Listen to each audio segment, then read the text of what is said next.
Welcome to Dance to Heal. I'm your host, Jenny C. Cohen. Join me as I share stories of how dance and movement can bring healing in a way that is safe and tailored to your life. I'm a cancer survivor, mother of two, and an award-winning performer who found that movement was vital to my recovery. I created Dance to Heal Wellness and also authored the best-selling book, Outside in Recovery, Dancing My Way Back to Myself After Breast Cancer. I will bring new techniques to help you on your dance journey and healing path. Are you ready to move? Dance to Heal starts now. Paul Zolman moved from a childhood boot camp of abuse to being a person who loves everyone. His passion is showing the world the paradigm shift of finding the good about anyone in any circumstance. Author of the book, Love is God, Paul teaches the true role of love. So thank you so much for coming and talking with me and sharing with us all your thoughts today, Paul. Glad to be with you, Jenny. It's my pleasure. So if you could just share with us, what kind of person do you usually work with? And in my coaching, Anything like who would want to work with you, Paul? I'm going to put you on the spot. That's great question, Jenny. And the people that want to work with me in my coaching are people that really want change in their life.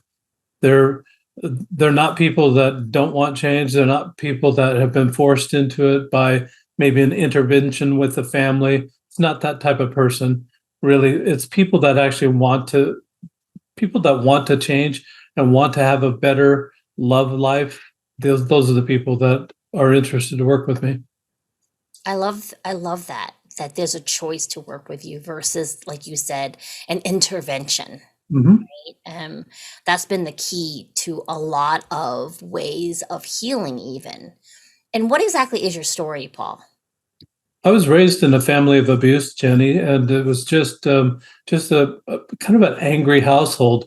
You know, I can really best illustrate it by a little story. The other day, I was out walking, and while I was walking, I found a walking stick. On one side of the stick is really smooth, great place for your hand, and it's about 3.5 feet tall. But the other side of the stick has some points on it and just some knots on it. I call this the naughty side of the stick. And this is the nice side of the stick. Santa Claus, I'm sure, has a stick just like that. That's how you get your presents at Christmas, Jenny. I'm sure you didn't know that, but that's how it comes. I found myself as an adult having still residual anger on that naughty side of the stick. It was really a culture that I learned. There was humor, angry humor. There were angry words. There were the put downs. The smack talk, the overriding somebody when somebody else is talking, you're interrupting and overriding them. All those little habits of the angry culture were those were the first habits that I learned. And I really think that we learn things from our parents. So it's more of a generational thing, not a genetic thing, a generational thing, something that's passed down. Oh, I love that. So for our audience who's listening in on the podcast, those of us on YouTube get to see Paul's actual walking stick. He held up this beautiful white wood stick, and one side was actually really quite smooth, and the other side, it looked like a stick that fell off a tree, which is very rough on the end. That I really like the way you kind of epitomize how life can be, right? I mean, I also grew up in a very strict household. My parents were all farmers. Both sides of them were farmers, where if you didn't do one thing, you would actually die. It wasn't negotiable, right? Because if we couldn't grow food, you didn't eat. You couldn't trade it for other things. I remember one of my mom's favorite stories was that they only got one chicken egg a year for your birthday. That was your birthday present, Paul. And one of my uncles, my mother came from a family of 9. She was the 4th daughter. 5 sons came after her. one of my uncles, the beloved son, all right, we're talking about an Asian culture back in the day where sons are prized and very precious. One of the boys stole a chicken egg. And she said, quite gleefully, I think, shh, Mom, you didn't hear this part. He had his butt beat. He had his butt beat, Paul, because it wasn't his birthday. You weren't supposed to get that egg. And on one side of it, coming from our Western plentiful world where, you could get an egg every day if you could afford it, right? Versus, so it's kind of like, wow, this is abuse. And on the other side of it, that extreme poverty they were coming from, that egg he stole was a week's worth of meat for the entire family. Oh, wow. Wow. So, kind of like, I understand why my grandparents beat him. At the same time, I would never deny my children an egg anytime they wanted. Yeah. Yeah. And so it was that way for me. I'm number 10 of 11 children, so I'm very similar, except my father is number 15 of 19 children. So as far as the generations go, Jenny, I think we're improving from 19 children down to my father only had 11. I only have 8. And then my children are only having 3, Jenny. I just don't get it. How come I can't get more grandchildren? I want more grandchildren. What is the problem here? And so that's one of the things that I learned, Jenny, that there are things that are out of your control, like having grandchildren. It's really kind of out of my control. So we laugh about it, but it's not.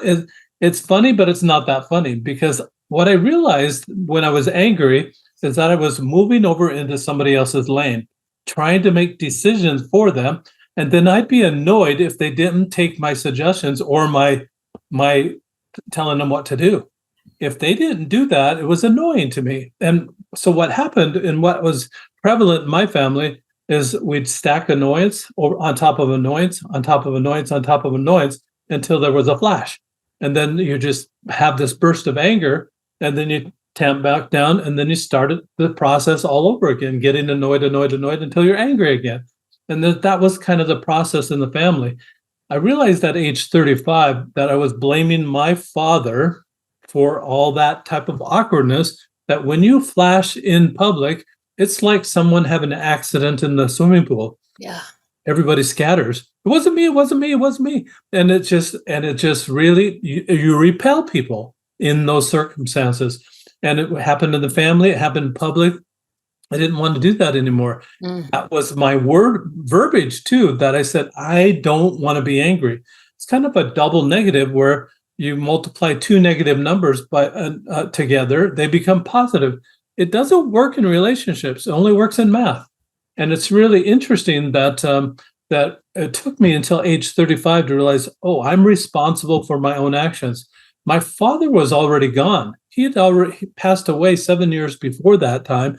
Here I am still blaming him for these problems. So I realized at 35, I've got to change my ways. It's too little, too late. And eventually was part of the demise of my first marriage.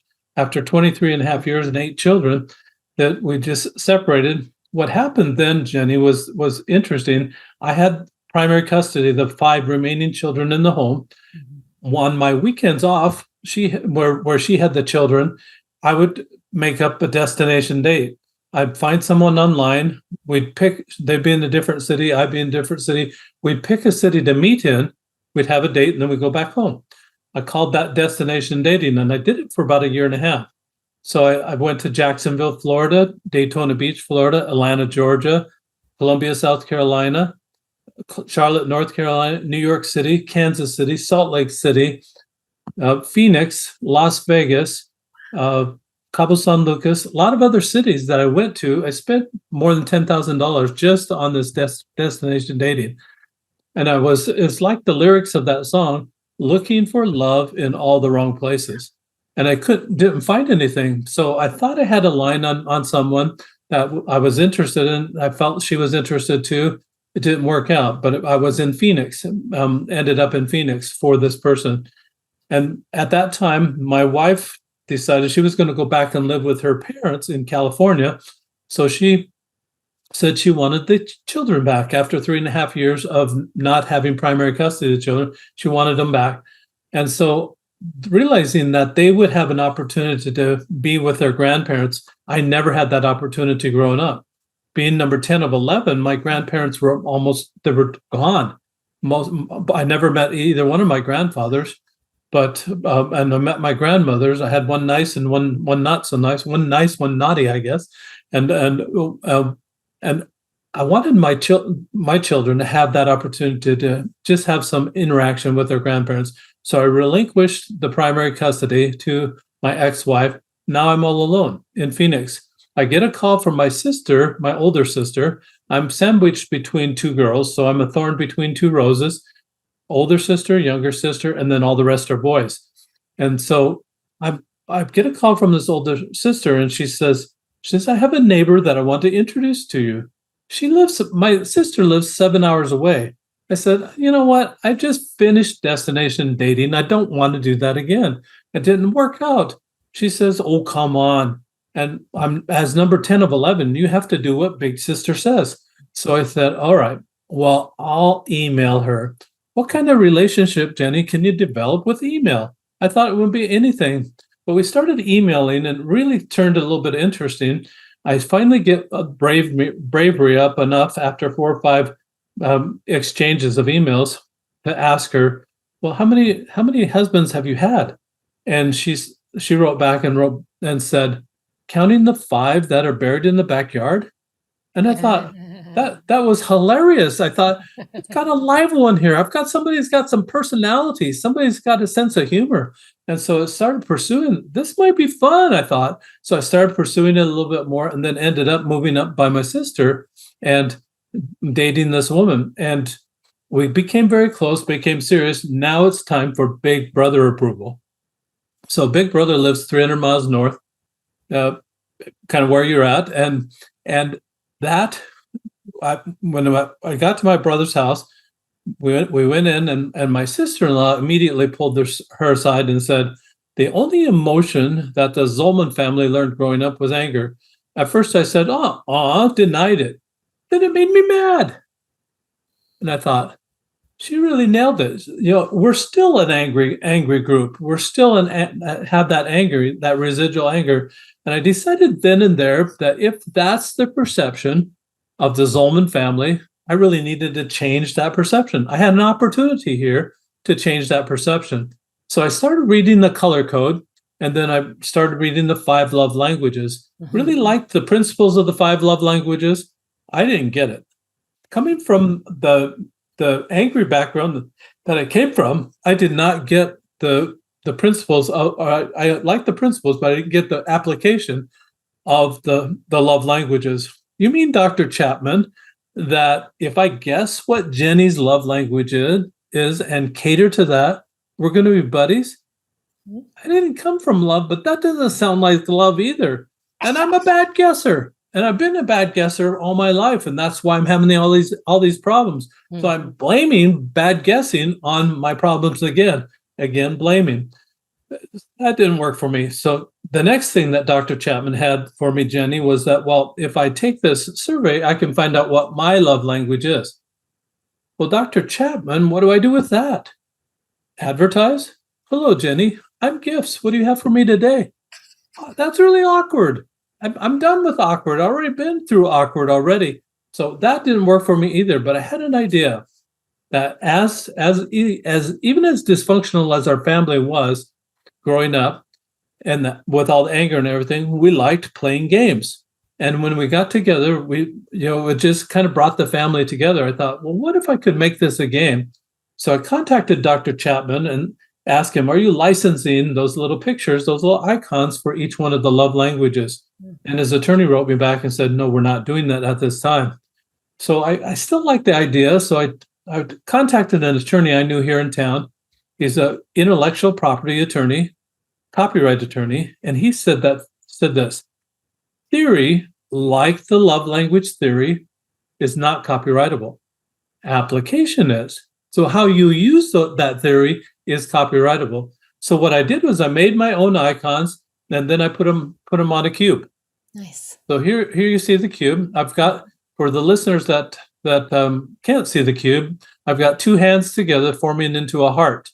From that heart, I have a little conversation bubble, a flyout that you see in a cartoon.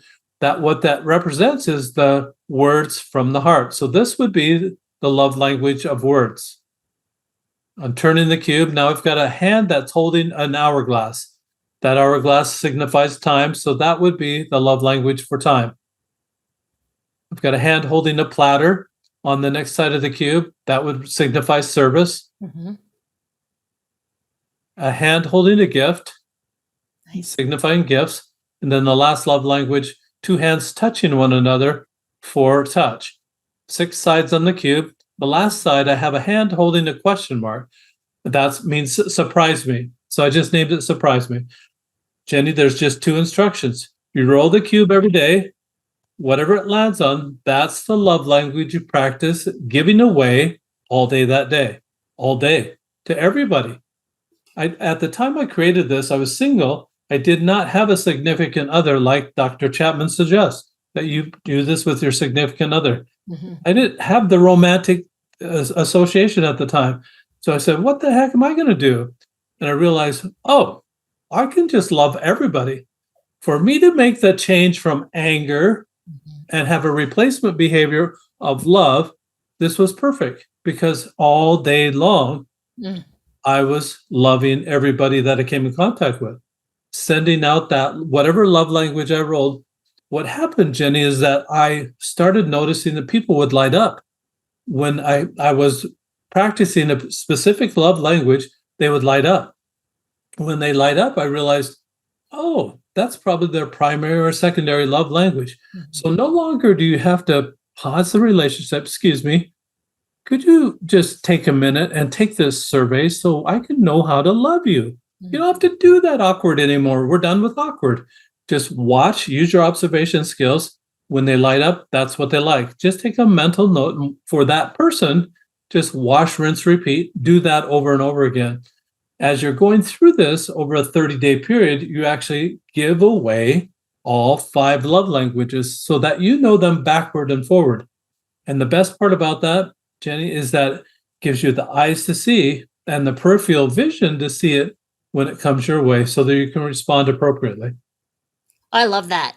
So audience, what you, the listeners, you missed out. So you're gonna have to go to the YouTube recording, was this amazing dice that Paul had specialized the faces so that every face of the dice was one of the love languages, and then one bonus side was kind of choose as you will that day. Correct, Paul? And I just think it's exceptional. The story of yours that went from your destination dating, which I think I'm going to implement with my husband. I'll be like, honey, I want to meet you in Vegas next week. We live together, but you know, I like that, right? And then that whole realization when you brought her home to meet your family that your only language was anger. I can totally resonate with that, Paul. Folks, a lot of us, our parents and the generations that we grew up with, this love languages thing is very foreign to them. And or we may come from more than anger, because for me, it was 2-sided. One was anger. That was supposed to be love. It was mostly fear from both my parents because they came from poverty. And 2, it was acts of service, and that's it. And they joke, there's a lot of joking videos now about Asian parents. They bring you fruit all the time. And that you were supposed to understand that they loved you from the fruit that they would bring to you, all cut up nicely, fresh and chilled, you know, when you're doing your homework. And that was their love language. It was the only language that was allowed in the Asian culture. Like, kind of just for me, I know other cultures do this too. And that was it. I never heard I love you. I never felt I love you. I never was touched or hugged as a child. You were just supposed to understand your parents worked really hard for you. And if you did not answer the other side of the coin with straight A's and bringing honor to your family, that was anger. Mm-hmm. 2 sides of the same, that was it. And I love this play aspect that you put in, Paul, with your dice of love. He called it a cube, which I like it too. So your cube dice of love. Tell me, you like to talk about being a love language linguist. What does that mean? For me, Jenny, that's a great question. What I realized was that after a 30-day period, and it's just not for a 30-day program. I've been rolling the die since I've had this copyright in 2017. So over a 30-day period, though, you have enough chances to actually give away all 5 love languages so that you know them backwards and forwards. That makes you a love language linguist. You know them all. You're fluent in all of them to give it away. And then that is what gives you the eyes to see it, that peripheral vision you need to see it. And the improved communication is what it really is. That I think I've missed, Jenny, a lot of opportunities in my life where people were loving on me, but it wasn't my love language. It wasn't my primary love language. Dr. Chapman talks a lot about that people think that if they give their primary love language away, they're going to get it back. To me, that's not love at all. Mm-hmm. That's reciprocity. That's a business transaction. Yeah. Love isn't about let's make a deal. Mm-hmm. It's not about that at all. It's about sending it out without any regard of it ever coming back, but trusting the universe, the laws of the universe, the law of the harvest, the law of karma, the law of attraction. All those laws are laws of the universe that say you send something out, it's going to come right back to you. It's going to come back to you multifold.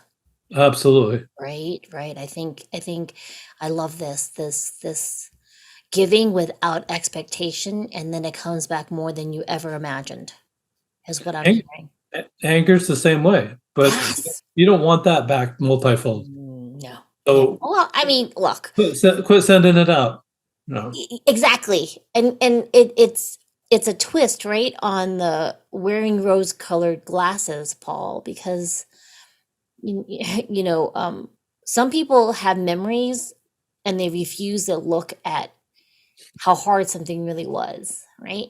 And I love that you can have an honest conversation about where you came from, and yet that's going to temper where you're going in the facing forward, because you are actively putting on rose-colored lenses now going forward, because that's going to color what you get back.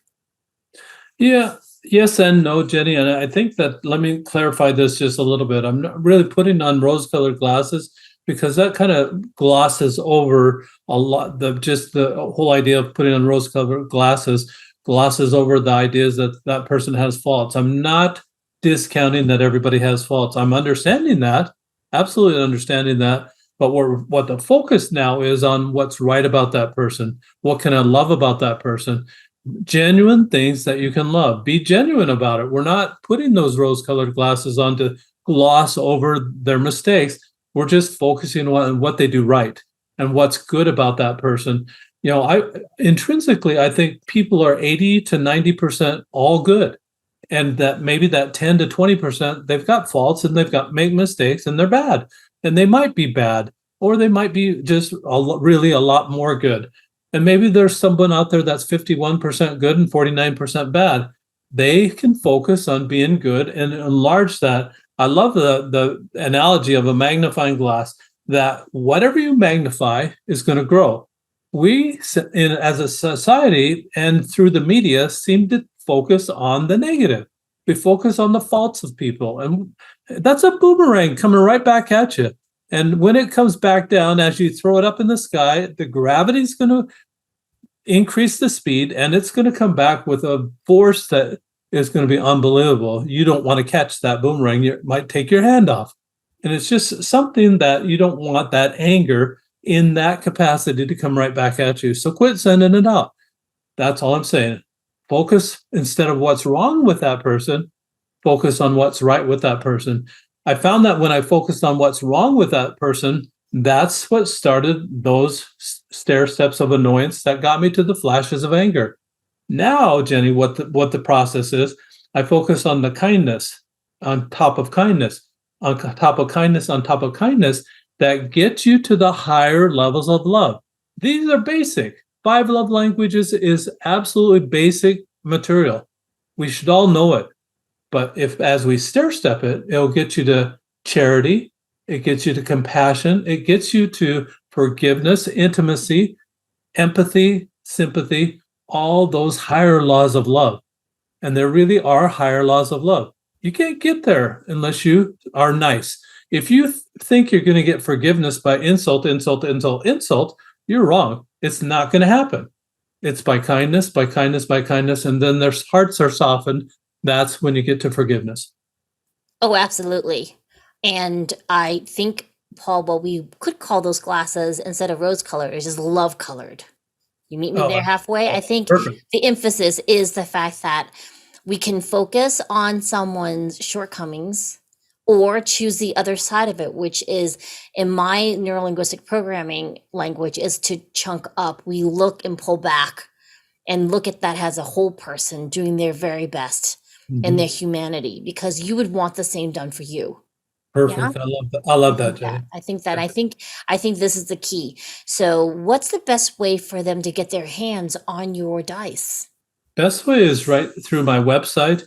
I did a kind of a play on words. It's called Roll of Love, but ROLL is outside of you. ROLE is the change that happens within you. Mhm. ROLE of love.com. And you can get the die. I do have a book available. And if you want to record what you rolled, what opportunities you saw to love in that way, and what you did about those opportunities, I have a journal available too. I have it in a bundled format right now on sale for your listeners that it's about 20% off the retail price. It's only $29.99. It's a whole lot less than just even one therapy session, and it's going to last a whole lot longer than one therapy session would. It takes 2 seconds to roll the die in the morning. It sets the tone for the day. You're going to get more return on your investment from that 2 seconds, taking that consciously, intentionally loving all day long than you would with any other investment. This is a great investment. Oh, I love that. Thank you for that segue. They now have had research that says the combination of therapy with a coach is like super effective. Did you know that? They just came out with this research. And so I am going to go forward, listener and watcher on YouTube, go and get Paul's dice. And then go and get my free gift for you at dancingtheheal.com. So you can do dancing and myofascial release, and then work with either one of us to continue in your self-health. Yeah? All right, Paul, you're going to have to come back because I feel like we should have a session where we just roll the dice and come up with activities we're going to do for our loved ones, I think. I would love that. That would be a wonderful activity. Wonderful. Thank you so much for coming. We'll see you back here again soon. Okay, Paul? Thank you, and Jenny. Audience, thank you so much for tuning in. We'll see you next time. Bye-bye. Thanks for listening to Dance to Heal with Jenny C. Cohen. Come back next time to hear stories of recovery through movement and learn more ways that you can move your body. To work with me and continue your journey, visit OutsideInRecovery.com. Are you ready to move?